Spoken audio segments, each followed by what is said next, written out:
স্কন্দ পুরাণে বলা হয়েছে যে যদি কেউ 1 বছর 6 মাস কিংবা 1 পক্ষ অর্থাৎ অর্থাৎ 1 দিনও বা 15 দিনও যদি দ্বারকাতে বাস করে তাহলে সে বৈকুণ্ঠে যায়।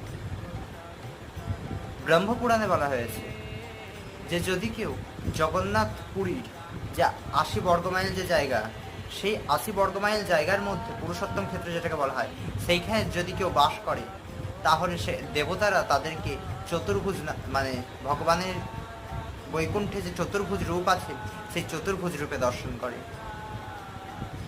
এবং নৈমিষারণ্যে ভাগবত পাঠের সময় শ্রীল সুত গোস্বামী এও বর্ণনা করেছেন যে গঙ্গা যেখান দিয়ে প্রবাহিত হচ্ছে তার দুপাশের এরিয়া সমস্তটাই পবিত্র জায়গা, পবিত্র স্থান। এই সমস্ত স্থানে বাস করাও প্রচুর সৌভাগ্যের ব্যাপার।